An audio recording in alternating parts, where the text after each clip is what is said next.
우리 시간 말씀 보시겠습니다. 출애굽기 35장 4절에서 20절까지 말씀입니다. 우리 한 절씩 교독하시고 마지막 절 다 같이 읽겠습니다. 출애굽기 35장 4절에서 20절입니다. 제가 먼저 읽겠습니다. 모세가 이스라엘 자손의 온 회중에게 말하여 이르되 여호와께서 명령하신 일이 이러하니라. 이르시기를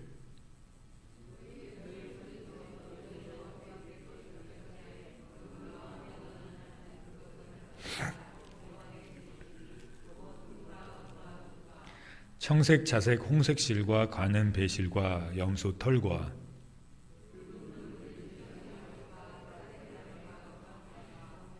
둥이와 및 관유에 드는 향품과 분향할 향을 만드는 향품과 물은 너희 중 마음이 지혜로운지 않는 와서 여호와께서 명령하신 것을 다 만들지니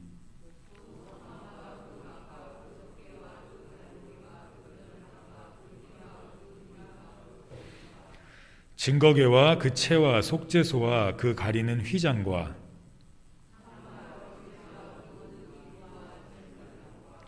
불 켜는 등잔대와 그 기구와 그 등잔과 등위와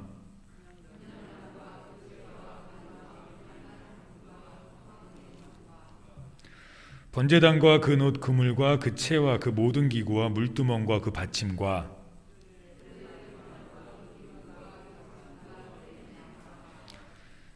장막 말뚝과 뜰의 말뚝과 그 줄과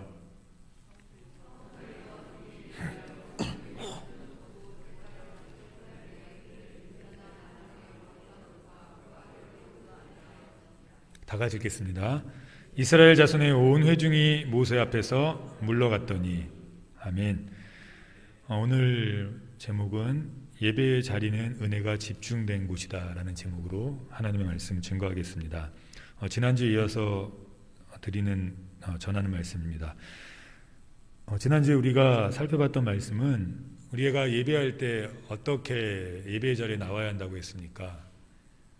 원하는 마음으로 나와야 됩니다. 사모하는 마음이 우리에게 있어야 돼요. 그 예배만 하나님이 받으세요.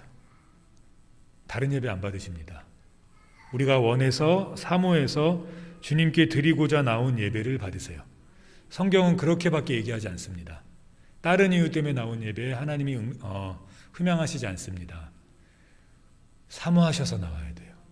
사모하셔서. 이스라엘 백성이 광야에 이제 한 40년 기거할 때 오늘 이 성막을 지라고 얘기하셨지 않습니까? 이 성막은 예배를 지금의 예배를 얘기합니다. 성막을 가장 중앙에 지었습니다. 중앙에 짓고 천막으로 저 이동하기 쉽게 지었고 그리고 그 이스라엘 백성도 천막으로 집을 지었죠. 그래서 이제 바로바로 이동할 수 있도록 지었는데 특이한 점이 있었습니다. 적군들이 다 있었기 때문에 가운데 성막을 지었으면 문이 밖을 향해야 되거든요. 그러니까 각 집마다 문이 밖을 향하여 전투가 일어나거나 적들이 쳐들어왔을 때 바로 나가서 싸울 수 있지 않습니까? 자기의 재산을 지키고. 그런데 하나님이 이상하게 성막을 가운데 짓고 이스라엘 백성들이 텐트를 치라고 할 때 다 성막을 향해서 문이 향하도록 치게 했어요. 밖을 향해서 적을 향하도록 그 문을 치게 한 것이 아니라 나오는 문이 성막을 향해서 치게 했어요. 이거 굉장히 이해 납득할 수 없는 일이거든요. 왜냐하면 그 주변의 국가들은 이스라엘 백성이 나온 걸 알고 있었고 그 이스라엘 백성이 막강한 걸 알고 있었어요. 그들의 신들보다 더 센 신을 섬긴다고 그들은 생각했고 그 증거들을 봤어요. 특별히 홍해 건너편에 있는 국가들 중에 아말렉이라는 국가, 그 당시에 힘이 굉장히 센 국가였는데 이스라엘 백성들이 홍해를 건너오는 모습을 봤습니다. 그래서 쳐 죽이려고 초장해 죽이려고 건너오자마자 이스라엘 백성을 막았던 민족이에요. 그래서 하나님이 이 아말렉을 되게 싫어하셨어요. 그러니까 아말렉은 씨까지 죽이라고 끝까지 말씀하시거든요. 이런 상황으로 봤을 때 홍해를 건너온 다음에 하나님이 성막을 지라고 말씀하셨을 때 성막을 중앙에 짓고 이스라엘 백성이 납득할 수 있는 그들의 집은 반드시 밖을 향해서 지어야만 됐습니다. 그런데 하나님은 전혀 반대로 말씀하셨어요. 반드시 출구는 성막을 향하도록 하여라 라고 말씀하셨어요. 무엇을 말씀하는 걸까요? 예배 중심이 되라는 거예요. 나올 때도 성막을 보고 가고 들어올 때도 성막을 보고 들어오라는 거예요. 나갈 때 성막을 보고 밖으로 나가지 않겠습니까? 들어올 때도 성막을 보고 들어오지 않겠습니까? 우리의 삶의 중심에 뭐가 있어야 된다는 하나님의 말씀입니까? 예배가 있어야 된다는 거예요. 예배가 중심이 되어야 된다는 겁니다.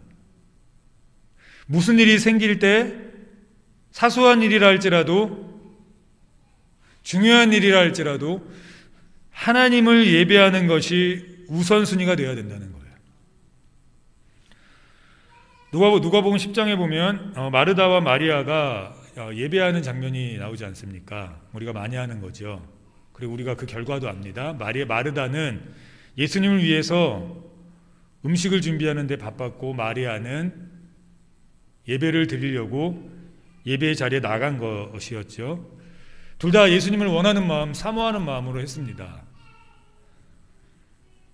마리아도 좀 도왔으면 좋았을 것 같은데 예수님이 거기서 마르다를 책망합니다. 그 책망한 이유는 제자들과 거기 주변에 모인 사람들에게 얘기하고 싶었던 거예요. 그리고 거기 있는 모든 사람과 우리에게 얘기하고 싶으셨던 것이 있었던 겁니다. 그것이 뭡니까? 너가 나 정말 사랑해서 음식 준비한 거 안다. 그런데 내가 지금 가장 원하는 거는 예배다. 우선순위의 문제였어요. 음식을 짓지 말라는 얘기가 아닙니다. 내가 결정해야 될 때, 내가 두 가지를 놓고 결정해야 할 때, 그 둘 다 하나님이 주신 것일 때, 직장 하나님이 주신 것 아닙니까? 하나님이 주신 거예요. 사업체 하나님이 주신 거고, 자녀들 하나님이 주신 거고, 자녀들이 공부할 수 있도록 하는 그 모든 상황들 하나님이 주신 거 맞습니다. 그래서 아이들은 열심히 공부든 뭐든 그 어떤 그들의 아이들에게 맡겨진, 청년들에게 맡겨진 또는 우리의 삶에 맡겨진 것들을 최선을 다해서 해야 돼요. 왜요? 하나님이 주신 거니까요. 그런데 그것이 예배와 마주보고 있을 때 우선순위를 어디다 두라는 겁니까? 예배에 두라는 거예요. 둘 다 하나님이 주신 거지만, 마르다도 맞는 것이었지만 하나님이 거기서 원하시는 것은 예배라는 겁니다. 예배의 자리가 우선이라는 거예요. 이것이 좋고 이것이 나쁜 게 아닙니다. 예전에 저는 흑백 논리로 배웠어요. 주일날 공부하는 거 나쁜 거다. 나쁜 겁니까?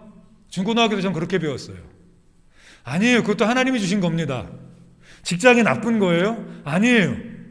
그런데 둘 사이에 결정해야 할 때 내 우선순위는 어디에 있어야 합니까?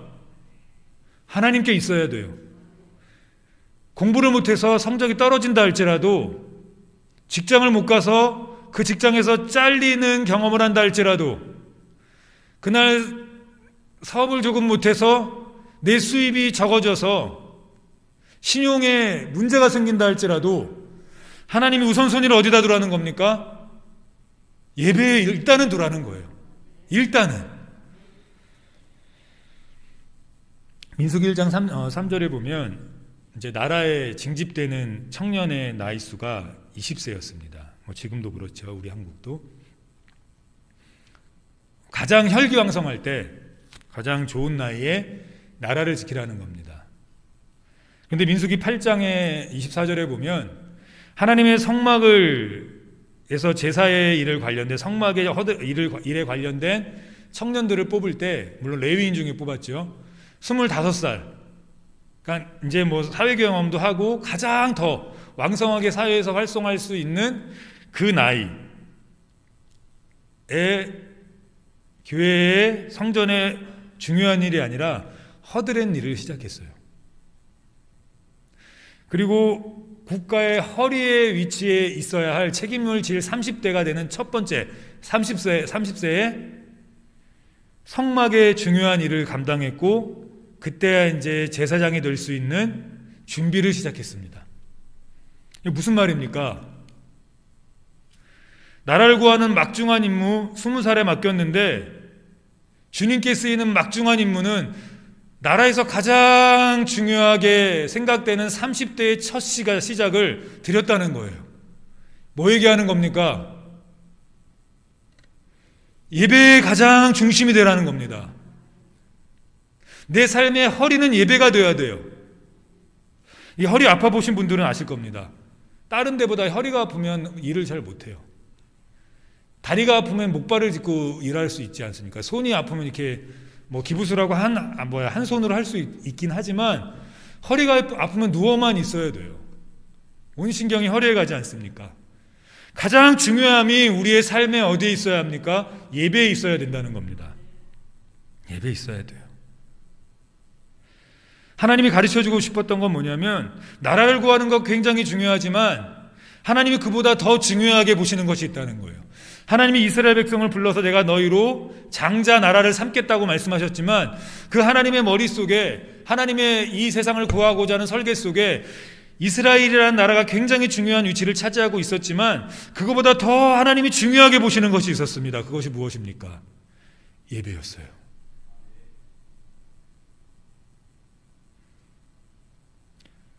예배가 우리의 삶에 가장 중요한 핵심이 되어야 합니다.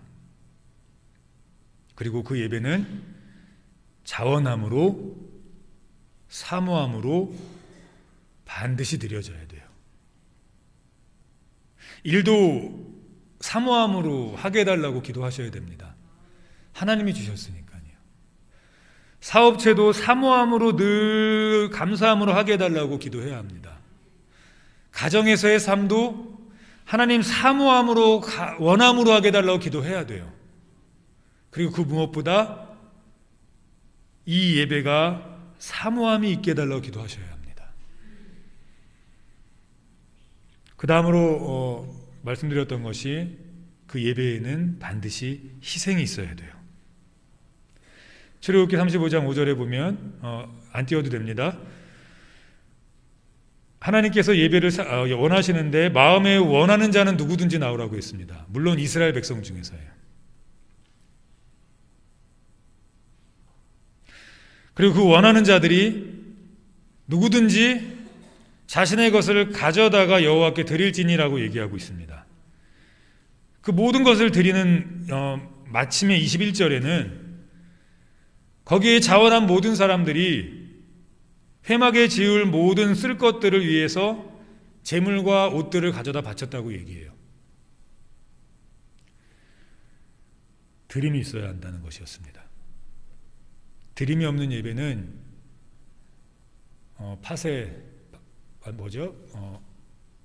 팥빵에 팥이 빠진 거예요. 물론 붕어빵에 붕어가 빠져있지만 팥빵에 팥 빠져있으면 사기 아닙니까? 예배 드린다고 하면서 드림이 없으면 하나님께 사기치는 겁니다. 어떻게 원하는데 드리는 게 없습니까? 그래서 하나님이 가장 쉬운 것부터, 우리는 가장 어렵다고 생각하는데 하나님이 보실 땐 가장 쉬운 것부터 말씀하십니다. 돈. 그 다음에 자신의 헌신. 그 다음에 다른 사람 섬김. 우리는 다른 사람을 섬기는 게 가장 쉽다고 생각하고 돈 드리는 게 가장 어렵다고 생각하는데 하나님은 반대로 말씀하세요. 돈이 가장 쉽고 다른 사람을 섬기는 게 가장 어려워요. 또 신앙을 판단할 수 있는 가장 쉬운 방법은 돈부터 시작해요. 감사원금이 줄어들고 주일원금이 줄어들고 11조에서 이것저것 다 빼기 시작하고 그러면 자기가 자기를 판단할 수 있어요. 아, 내 신앙이 없어지고 있구나.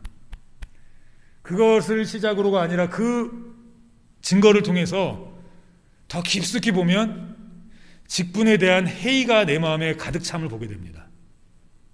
반드시 그래요. 더 깊이 들어가지 않습니까? 그러면 사람에 대한 미움이 내 마음에 있는 걸 내가 확인하게 돼요. 결국은 11조를 적게 드려서 헌금을 적게 해서 내 신앙이 무너진 게 아니라 사람들을 미워하기 시작하고 사람들을 섬기지 않기 시작해서 내 신앙이 무너지기 시작했고 그래서 직분이 싫어지기 시작했고 그래서 그것이 헌금으로 나타난 겁니다. 그래서 하나님이 드림으로 판단하라고 얘기해요. 사모하는 이에겐 드림이 있습니다. 가장 쉬운 게 헌금이 점점 많이 드려져요. 부담스러울 정도로, 아까울 정도로. 근데 이상한 건 뭔지 아십니까? 헌금이 드려지는데 눈에 보이는 것뿐만이 아니라 내 직분에 내가 헌신하고 있는 걸 발견하게 돼요. 더 중요한 건 뭔지 아십니까? 내가 미워했던, 절대로 섬길 수 없었던 그 사람을 위해서 내 입에서 억지로라도 기도하는 그 모습이 나타나기 시작해요. 희생이 없이 어떻게 예배입니까? 우리 같이 좀 길지만 오늘 본문 5절부터 우리 19절까지 한 절씩 교독하시겠습니다. 제가 읽겠습니다. 곧 금과 은과 녹과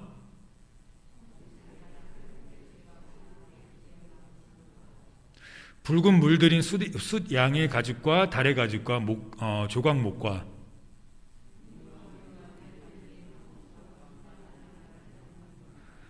호만하며 애복과 흉패와 물릴 보석이니라.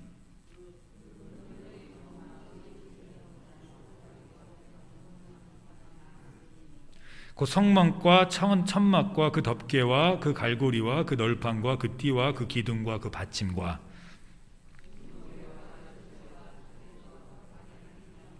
상과 그 채와 그 모든 기구와 진설병과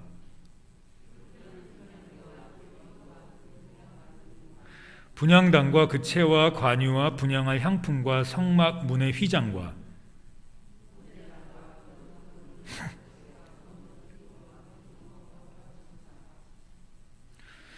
뜰의 포장과 그 기둥과 받침과 그 뜰의 휘장과 다 같이 읽겠습니다. 성소에서 섬기기 위하여 정교하게 만든 옷 곧 제사 직분을 행할 때에 입는 제사장 아론의 거룩한 옷과 그의 아들들의 옷이니라. 이 모든 것 다 이스라엘 백성이 가져오기 시작했습니다. 맨 처음에 뭘로 시작됩니까? 눈에 보이는 제물로부터 시작해요. 하나님을 원하고 사모하는 사람들에게 나타나는 눈에 보이는 가장 중요한 특징은 지금으로 얘기하면 헌금입니다. 뭐라 그래도 어쩔 수 없어요. 또 헌금 얘기한다고 11조 얘기한다 그래도 어쩔 수 없습니다. 성경에서 얘기하고 있습니다. 눈에 보이는 것부터 시작되는 거예요. 내 신앙의 척도를 판단할 수 있는 중요한 눈에 보이는 것 중에 하나가 헌금입니다. 지금은 돈으로 모든 것을 살 수 있고 모든 사역자들을 부양할 수 있으니까요. 그 다음에 이제 뭘로 가시는지 아십니까? 몸의 헌신이에요. 자신이 할 어떤 청년이 있었습니다. 이전 교회예요. 할 줄 아는 게 없었어요, 별로. 그래서 되게 자격지심이 심한 청년이었습니다. 저랑 상담도 많이 했는데 할 줄 아는 거 없고 버는 돈도 별로 없으니까 제가 그때 음악을 듣는데 핸드폰을 이렇게 켜고 CCM을 교육자실에서 듣고 있었는데요. 그 친구가 잠깐 들어와서 상담하고 이제 갔는데 그 다음 날, 그 다음 주에 선물을 이렇게 미안하게 하나를 놓고 가더라고요. 그래서 이렇게 딱 보니까 스피커인데 지가 만든 거예요. 꽂고 소리 듣는데 그냥 핸드폰으로 소리 듣는 게 훨씬 좋아요. 그러니까 그렇게 실력이 없어요. 돈도 못 벌어요. 그래서 단순 노동만 합니다. 그리고 밤에는 이제 친구들도 자기는 만날 수 없는 자격이라고 생각해서 그런지 혼자 집에서 혼술을 하면서 그렇게 살았던, 인생을 포기했던 청년이에요. 근데 그 청년이 변화되기 시작했죠. 그 청년이 처음 나온 건 친구의 손에 이끌려서 나왔었습니다. 근데 그날따라 예배 속에 성령의 강력한 임재가 있었나 봐요. 예배를 마쳤는데 그 청년이 그때 이렇게 떠나지 않고, 저는 그때 못 봤는데 다른 청년이 얘기해 주고 자리에 그냥 계속 앉아 있더래요. 데려온 청년이 데리고 가려고 그러는데 멍하게 그 자리에 앉아 있어서 그냥 같이 앉아 있었답니다. 나중에 물어보니까 뭔가 이상한 느낌이 있었대요. 예전에 친구들을 만날 때는 몰랐던, 그냥 모르겠는데 뭔가 마음에 오묘하면 무슨 마음인지 모르겠지만 자기도 설명할 수 없지만 이상한 마음이 있었답니다. 때마침 그곳에 있던 청년들이 그 청년과 같이 밥을 먹으러 가자고 교회 이제 5층으로 데리고 올라가서 밥을 먹고, 그 다음에 커피 마시러 가자고 그 청년을 데리고 커피를 마시러 이제 밖으로 나갔습니다. 커피를 마시고 나서 공짜 커피 마셨으니까 이왕 있던 거 조금만 더 같이 있자. 그래서 다시 교회로 데리고 와서 거기는 이게 청년 소그룹 성경 모임이 있거든요. 청년들이 이제 소그룹 청년 성경 모임을 했어요. 시간이 너무 길어졌지 않습니까? 그러니까 이제 이 청년, 새로 나온 청년이 좀 멋쩍어서 가려고 하니까 이왕 이렇게 된 거 끝까지 같이 있자고 교회 지하실 기도하는 곳으로 데리고 가서 이렇게 막 기도를 했답니다. 같이 이제 성경 공부했으니까요. 근데 뭐 기도가 뭔지 어떻게 합니까? 처음 나온 청년이에요. 그래서 이제 한 20분에서 30분 정도 기도를 했는데 멀뚱히 눈 뜨고 있지 않겠습니까? 끝났어요. 끝났는데 이제 서로 이렇게 막 축복성 불러주면서 막 울면서 이제 막 서로 안아주고 막 예전에 그런 거 많이 하지 않았습니까? 근데 거긴 지금도 하더라고요. 서로 물론 이제 남자 여자는 안 하지만 서로 막 안아주고 막 칭찬해주고 막 내일부터 잘 살자 그러고 막 그 청년 새로운 청년에게 다가가서 막 이렇게 악수해주고 막 안아주고 막 처음 경험해보는 거였어요. 자기가 태어나서 부모님에게도 경험하지 못했던 그런 것들을 교회에서 경험한 겁니다. 그래서 월요일부터 다시 이제 단순 노동을 시작하는데 자꾸 교회가 생각나는 거예요. 교회에서 예배 드릴 때 왔던 그 이상한 찌릿찌릿한 마음들, 그리고 청년들이 안아주고 격려했던 그 진심 어린 그 말들. 그래서 예배가 기다려지는 거예요. 뭔지 모르지만 하나님이 살아계신지 안 살아계신지 아직 경험하지 못했지만 자꾸 예배를 드리고 싶은 거예요. 그래서 이렇게 예배를 계속해서 나오고 그 만남을 이어갔습니다. 그러던 어느 날 주변의 청년들이 그 청년에게 얘기해 주기 시작하는 거예요. 야, 넌 참 얘기를 잘 들어준다. 야, 넌 참 말을 잘한다. 공감을 참 잘한다. 깜짝 놀란 거예요. 내가 말을 잘 들어줬나? 내가 그렇게 공감을 잘하고 난 말 못하는 줄 알았는데 내가 조리 있게 말한다고? 그리고 이렇게 예배드리다가 자기를 위로해주던 청년들 중에 안 나오는 청년들이 눈에 보이기 시작했어요. 분명히 예배 같이 드렸는데 그때 나 안아주고 칭찬해줬던 청년인데 오늘 왜 안 보이지? 그리고 지가 먼저 전화하기 시작했어요. 왜 안 나오냐고, 어디 아프냐고, 어디 갔었냐고. 시키지도 않았는데 신방 가요. 그때 커피 사줬으니까 이번 내가 사주겠다고. 커피 한 잔 먹자고. 그리고 자기를 안아줬던 그 청년은 안아주기 시작해요. 말을 조리 있게 하고 설득력 있게 하고. 그러다가 결심해요. 제가 봤을 때가 그때 그 청년이 22살인가 그랬는데 대학을 준비해 보겠다고. 전공은 뭔지 아십니까? 상담학이에요.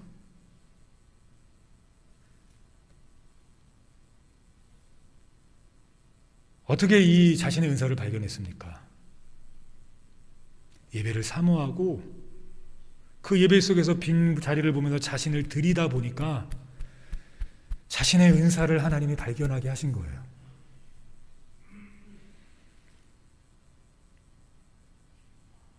우리 중에 몇이나 원하는 일 하시면서 즐겁게 일하시면서 돈 벌면서 사십니까? 거의 대부분 그렇지 않지 않습니까? 내 의지와 관계없이 먹고 살아야 하니까 그렇게 힘겹게 하루하루 내일도 일 나가야 된다는 중압감과 월요병 속에서 하루하루를 살아가는 우리 장년분들이 대부분일 겁니다. 물론 TV에서 원하는 대로 살아라라고 얘기하지만 너네는 이미 부모에게 물려받은 게 많으니까 그렇게 사는 거지 라고 하면서 우리는 그렇게 살아갈 수 있습니다. 우리 자녀들은 그렇게 살면 안 되지 않습니까? 원하는 거 하면서 재능 있는 거 하면서 하나님께 영광 돌리면서 살아야 하지 않겠습니까? 그러려면 예배의 중요성을 알려줘야 돼요. 2000년, 20년, 22년 동안 자신의 인생을 버리고 살았어요. 자신의 인생 버리고 살다가 친구의 손에 이끌려 예배 드리다가 그 예배 속에서 하나님 만나고 자신 드리고 싶은데 드릴 게 없어서 매일 모임 참석하다가 잘 들어주는 자기의 특기, 말을 조리 있게 하는 자신의 은사를 발견하고 상담학을 준비하게 됐어요.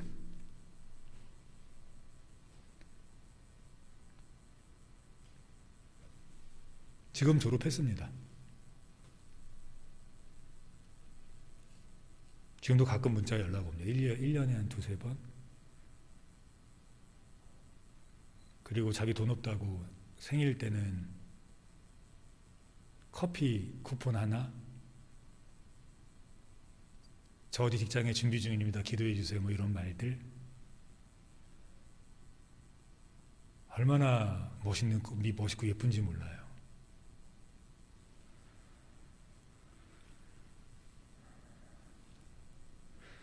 예배 중심으로 살면 인생은 80%라고 하지 않습니까? 지금이라도 원하는 은사 발견해서 살아갈 수 있을지도 몰라요. 아멘을 안 하시네요. 저는 아멘입니다. 이왕 사는 거 원하는 거 하면서 살아야 되지 않습니까? 하고 싶은 거 하면서 살아야 되지 않습니까?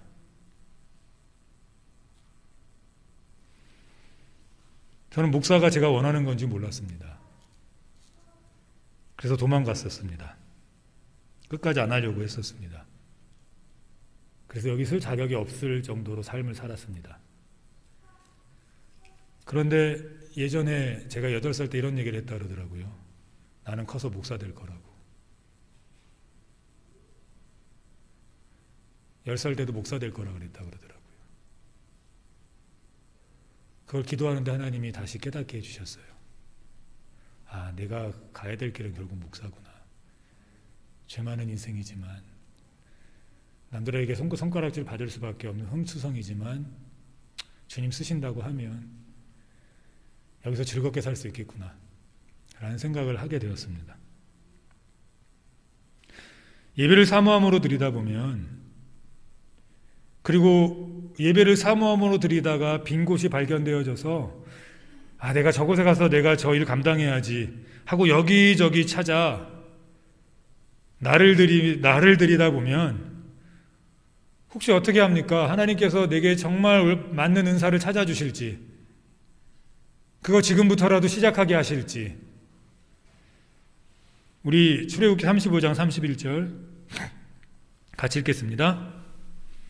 하나님의 영이 그에게 충만하게 하여 지혜와 총명과 지식으로 여러 가지 일을 하게 하시되, 한 가지만 발견했는데 하나님이 어떻게 내 삶에 역사하신답니까?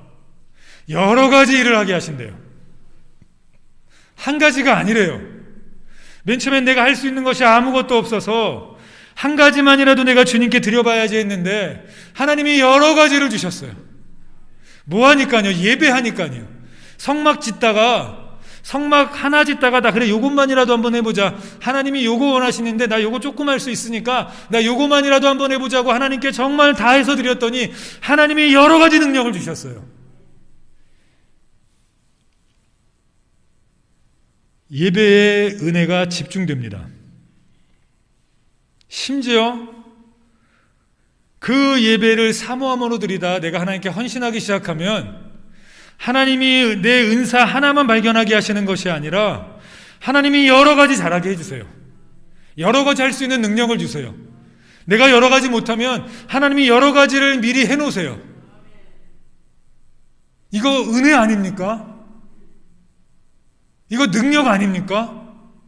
한 가지도 못하는 줄 알았는데 팔색조가 됐어요.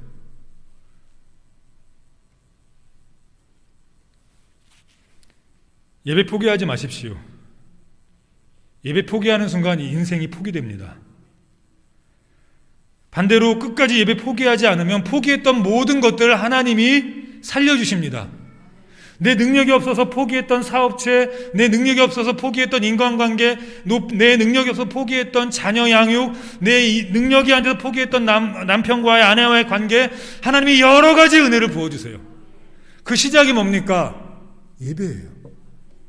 예배가 그만큼 중요해요. 오늘 하나님이 예배 속에서 놀라운 일들을 하게 하셨어요. 35장 35절 같이 읽겠습니다. 지혜로운 마음을 그들에게 충만하게 하사 여러 가지 일을 하게 하시되 조곡하는 일과 세공하는 일과 청색, 차색, 홍색실과 바는 배실과 별로 수놓는 일과 짜는 일과 그 외 여러 가지 일을 하게 하시고 정교한 일을 고안하게 하셨느니라. 정교한 전문가가 하는 것까지도 하나님이 하게 하신대요. 이게 우리의 힘으로 됩니까? 우리의 능력으로 되겠습니까? 나 못해서 못한다고 그냥 발 뒤로 빼고 있다가 하나님 사모하는 마음 주셨는데 빈자리들이 발견돼서 빈 섬겨야 될 곳들이 발견돼서 그곳에 가서 일했는데 하나님이 전문성까지 주셨어요. 그것도 여러 가지 일의 전문성을 주셨어요. 요즘에 한 가지만 잘해도 자기 먹고 살거든요. 근데 여러 가지를 잘해보십시오. 그것도 정교하게 잘해보십시오. 대대손손 먹고 살 거예요. 근데 이 모든 시작이 지금 어디서 시작됩니까? 성막을 짓는 일, 다시 말해서 예배를 만들어가는 일입니다. 예배는 혼자 안 돼요. 기도하는 이도 있어야 되고, 전하는 이도 있어야 되고, 안내하는 이도 있어야 되고, 성가대도 있어야 하고, 구석구석에서 남모르게 섬기는 이들이 있어야 돼요. 자원하는 이들이 섬기기 시작하면 교회가 폭발합니다. 하나님이 여러 가지 일을 하게 해요. 되는 사업마다 되게 하시고요. 가는 직장마다 잘 되게 하시고요. 가정에서도 잘 되게 하시고요.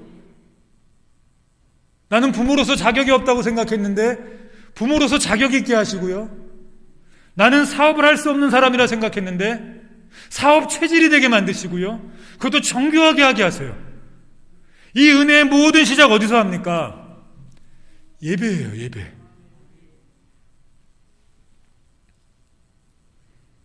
예배에 집중되어 있습니다. 비록 내가 지금은 조금 못하지만 불러주는 이 없지만 예배를 너무 사모해서 하나님 앞에 나를 드리다 보니까 기도의 빈자리가 보이고 그래 내가 교회 가서 기도하면서 이 제단을 지켜야지. 찬양의 빈자리가 보이고 그래 내가 다시 찬양을 해야지. 구석구석에 빈자리가 보이고 가정에서의 빈자리들이 보이고 그래 내가 더 헌신해야지.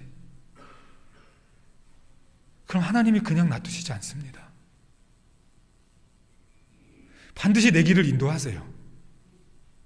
어두워서 못 갔던 길, 무서워서 못 갔던 길, 실패해서 못 갔던 길, 무너지고 넘어져서 상처 때문에 트라우마가 생겨서 못 갔던 그 길 하나님이 반드시 가게 하세요. 우리 출애굽기 40장 34절 35절 같이 읽겠습니다. 구름이 회막에 덮이고 여호와의 영광이 성막에 충만하며 모세가 회막에 들어갈 수 없었으니 이는 구름이 회막 위에 덮이고 여호와의 영광이 성막에 충만함이었더라. 예배하면 내가 자원해서 이거 지금 이제 회막이 다 지어지고 나서 하나님께 헌당 예배 드리는 것처럼 회막을 드리거든요. 성전을 드려요. 가장 중요한 것은 무엇인지 아십니까? 하나님의 살아계심을 우리의 삶에서 경험해요. 하나님의 임재가 우리 안에 충만하게 임해요. 저 사람 보면 하나님의 살아계심이 보여라는 그 살아계신 역사가 우리의 삶에 임합니다. 여러 가지의 전문성을 주시기도 하고 빈자리에 내가 들어가서 헌신하게도 하시지만 우리에게 삶에 있어서 가장 중요한 건 무엇입니까? 하나님의 강력한 임재예요. 매일매일의 삶 속에 하나님의 임재 속에 살아가는 그 능력이에요. 그 영광이 예배 속에 충만하게 임했어요.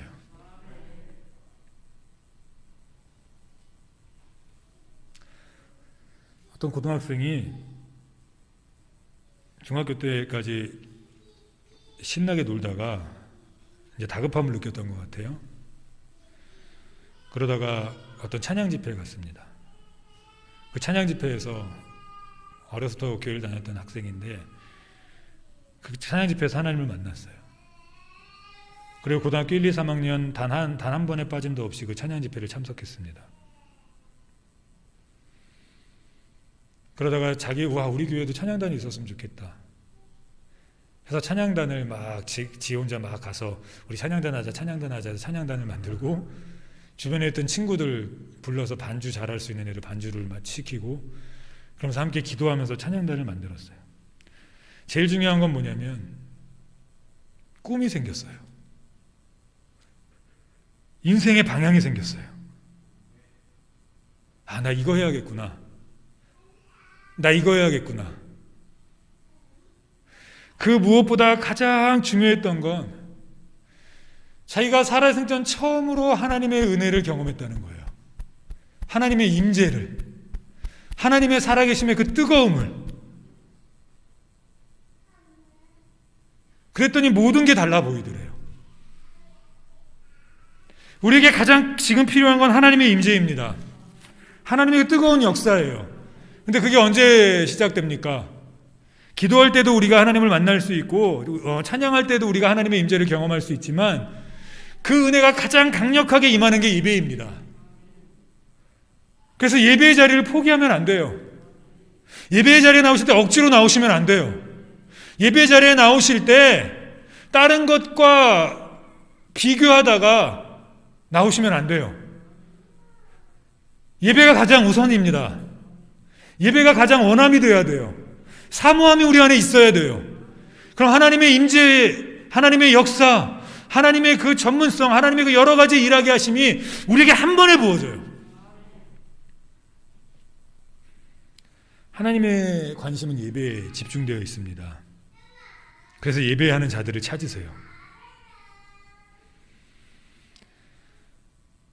예배를 드리는 게 왜 중요한 줄 아십니까? 우리가 이렇게 일주일 살다가 이제 주일날 오지 않습니까? 그럼 일이 다 잘 되십니까? 안 되는 일이 훨씬 많고 포기한 일이 훨씬 많고 죄책감 오늘 또 이거 또 했네라는 죄책감도 되게 많고 내일부터 또 어떻게 살아가지 많습니다. 어린아들만 그런 게 아니라 인생을 오래 산 우리 어른들일수록 더욱 그런 마음이 큰 것 같아요. 내일은 또 어떻게 살아가지? 이 일은 또 어떻게 해결하지? 출애굽기 40장 우리 36절에 나와서 38절 우리 같이 한 목소리 읽겠습니다. 위가 잘 안 보이네요. 제가 위에 읽어드릴게요. 구름이 성막 위에서 같이 읽겠습니다. 떠오를 때에는 이스라엘 자손이 그 모든 행진하는 길에 앞으로 나아갔고 구름이 떠오르지 않을 때에는 떠오르는 날까지 나아가지 아니하였으며 낮에는 여호와의 구름이 성막 위에 있고 밤에는 불이 그 구름 가운데에 있음을 이스라엘 온 족속이 그 모든 행진하는 길에서 그들의 눈으로 보았더라. 이스라엘 백성이 홍해를 건너고 나서 막막했습니다. 어떻게 살아가야 될지 몰랐어요. 집은 어떻게 짓는지 몰라서 처음 천막 쳐봤고 길 처음 가는 길이기 때문에 어떻게 갈지 몰랐어요. 매일매일이 막막했어요. 그런데 불기둥과 구름기둥이 그들이 가야 될 길과 멈춰야 될 때를 알려주었습니다. 그런데 그 불기둥이 어디에 서 있었습니까? 성막 위에요. 예배하는 자 위에요. 우리가 어떻게 살아가야 될지 모른다고요. 내가 지금 가는 길이 맞는 길인지도 몰라요. 특히 우리 청년들 더 모르고요. 우리 학생들 더 몰라요. 그래서 학생들이 예배하게 해야 돼요. 때려서라도 예배하게 해야 돼요. 중고등부 애들 때려서라도 예배하게 해야 돼요.